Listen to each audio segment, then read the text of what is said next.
Hello welcome to season buds. நம்ம இன்றைக்கி பார்க்க போகிறது ரொம்பவே சிம்பிளான டேஸ்ட்டான ஒரு சைட் டிஷ் தான் பார்க்க போகிறோம். தக்காளி சாம்பார். ஸோ சாம்பார்னால் பொதுவாக பருப்பு இருக்குன்னு நினைக்காதீங்க. ரொம்ப ஈஸியாக அரைச்சி விட்டு தக்காளி சாம்பார் எப்படி செய்கிறது தான் பார்க்க போகிறோம். மேக்ஸிமம் பார்த்தீங்கன்னா 20 மினிட்ஸ் ஆகும். ப்ரிப்பரேஷன் டைமோடு சேர்த்து தான் சொல்கிறேன். ஸோ வாங்க இப்போ எப்படி செய்கிறதுன்னு பார்க்கலாம். வீடியோ ஃபுல்லாக பாருங்கள், மறக்காமல் சப்ஸ்கிரைப் பண்ணுங்கள். ஸோ இந்த தக்காளி சாம்பாருக்கு ஃபஸ்ட்டு நம்ம அரைக்கிறதுக்கு தேவையான பொருள் என்னென்னு பார்த்துடலாம். ஸோ இது எங்கள் மதுரைங்களா ரெசிபி செஞ்சு காட்டினாங்க. அதனால் அவங்க டக்குன்னு எல்லா இன்க்ரீடியன்ஸும் மிக்ஸ் பண்ணிட்டாங்க. ஆனால் நீங்கள் பார்த்தீங்கன்னா உங்களுக்கு தெரியும் என்னென்ன ஆட் பண்ணியிருப்பாங்கன்னு சொல்லிட்டு நான் டிஸ்கிரிப்ஷன்லேயும் என்னென்ன எவ்வளோ அமௌண்ட்டில் ஆட் பண்ணியிருக்காங்கன்றதையும் போட்டிருக்கேன். ஸோ கண்டிப்பாக ட்ரை பண்ணி பாருங்கள். நம்ம இப்போது அரைக்கிறதுக்கு கொத்தமல்லி, அதாவது வர கொத்தமல்லி, பொட்டுக்கடலை, தேங்காய், பூண்டு, காய்ந்த மிளகாய், பட்டை, கிராம்பு, பெருஞ்சீரகம் இது எல்லாமே எடுத்திருக்கோம். இப்போ நம்ம எடுத்து வச்ச எல்லா ட்ரை இன்க்ரீடியன்ஸையும் மிக்ஸி ஜாரில் ஆட் பண்ணிக்கலாம்.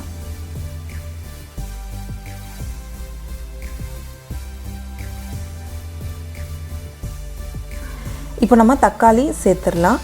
தக்காளி நல்லா நறுக்கிட்டு ஆட் பண்ணிக்கலாம்.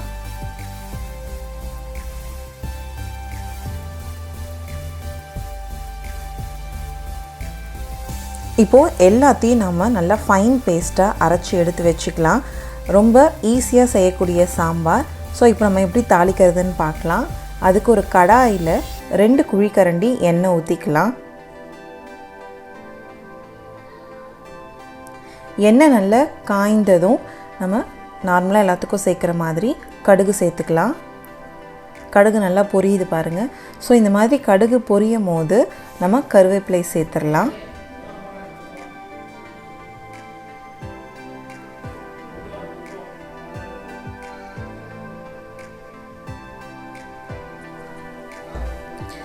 இப்போது கருவேப்பிலை சேர்த்தாச்சு. அது கூடவே நம்ம நறுக்கின பெரிய வெங்காயமும் பச்சை மிளகாயும் சேர்த்துக்கலாம்.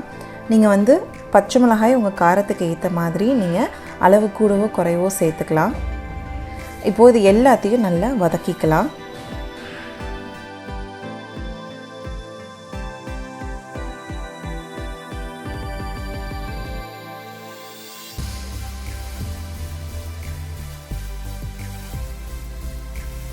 வெங்காயம் வதக்கும் போதே நம்ம அது கூட தேவையான அளவு உப்பு சேர்த்துக்கலாம். உப்புக்கு நம்ம அளவு சொல்ல முடியாது. ஏன்னா சில பேர் கூட சாப்பிடுவாங்க, சில பேர் கம்மியாக சாப்பிடுவாங்க. ஸோ உங்கள் டேஸ்ட்டுக்கு ஏற்ற மாதிரி நீங்கள் உப்பு ஆட் பண்ணிக்கோங்க. அது கூடவே நம்ம மஞ்சத்தூள் சேர்த்துடலாம்.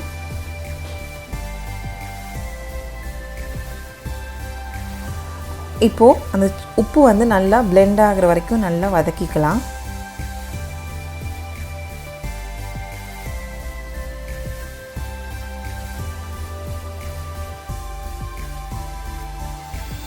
வெங்காயம் நல்லா வதக்கியாச்சு. இப்போது இது கூட நம்ம அரைச்சி வச்ச பேஸ்ட்டை ஆட் பண்ணிக்கலாம்.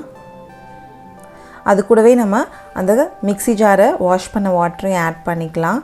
ஸோ நான் 3 கப் ஆஃப் வாட்டர் ஆட் பண்ணியிருக்கேன்.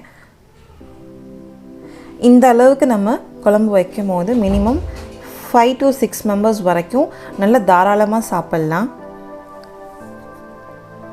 அவ்வளோதாங்க. இனி குழம்புல சேர்க்க வேண்டிய எல்லாமே நம்ம சேர்த்தாச்சு. நல்லா கிளறி விட்டுட்டு இனி நல்லா கொதிக்க விட போகிறோம்.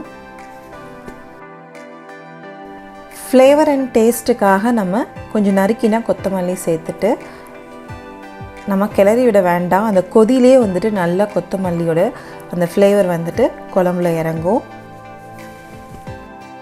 ஒரு முறை இந்த மாதிரி தக்காளி சாம்பார் செஞ்சு கொடுங்க. இட்லியாக இருந்தாலும் 2 இட்லி சேர்த்து சாப்பிடுவாங்க, இட்லி பிடிக்காதவங்க கூட. ஸோ கண்டிப்பாக ட்ரை பண்ணி பாருங்கள்.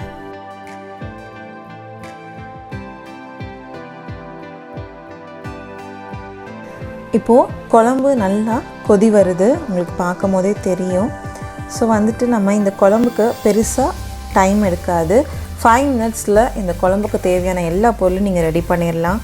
அதுக்கப்புறம் நீங்கள் தாளித்து கொதிக்க விடுற டைம் தான், அது 15 மினிட்ஸ். ஸோ டோட்டலாக உங்களுக்கு ஒரு சைட் டிஷ் ரெடி ஆகிறதுக்கு 20 மினிட்ஸ் தான் ஆகும். சும்மா சிம்பிளான சைட் டிஷ் கிடையாது, ரொம்பவே டேஸ்டான சைட் டிஷ்ஷு. இப்போ நல்லா கொதி வந்துருச்சு. ஸோ இது அமௌண்ட் பாதியாக ரெடியூஸ், அது பாதியாக இல்லை கொஞ்சமாக ரெடியூஸ் ஆகிற வரைக்கும் நம்ம நல்லா கொதி விடணும். உங்களுக்கு பார்த்தாலே தெரியும். ஸோ ஒரு பர்சன்ட் அந்த குழம்பு கொதித்து நல்லா ரெடியூஸ் ஆகிருக்கும். ஸோ இப்போ இந்த அளவு பாருங்கள், முன்ன இருந்த குழம்புக்கும் இப்போ இருக்கிற இதுக்கும் பார்த்திங்கன்னா நல்லா ரெடியூஸ் ஆகிருக்கு. இப்போ குழம்பு ரெடி. ஸோ இனிமேல் நம்ம இட்லி ஆகட்டும், தோசை ஆகட்டும், பணியாரம், முக்கியமாக பணியாரம், நீங்கள் முட்டை பணியாரம் செஞ்சிங்கன்னா இந்த குழம்பு செஞ்சு கொடுங்க, எத்தனை பணியாரம் வேணால் சாப்பிடுவாங்க. மறக்காமல் தக்காளி சாம்பார் ட்ரை பண்ணி பார்த்துட்டு கமெண்ட் பண்ணுங்கள். நம்ம சேனலை சப்ஸ்கிரைப் பண்ணுங்கள் அண்ட் ஷேர் பண்ணுங்கள். ஸோ இன்னும் நிறைய ரெசிபிஸ் தெரிஞ்சுக்கிறதுக்கு நோட்டிஃபிகேஷன் பட்டனையும் ஆன் பண்ணிக்கோங்க. உணவே மருந்து, மருந்தே உணவு, அதுவே நம் பாரம்பரியம். தேங்க்ஸ் ஃபார் வாட்சிங் திஸ் வீடியோ.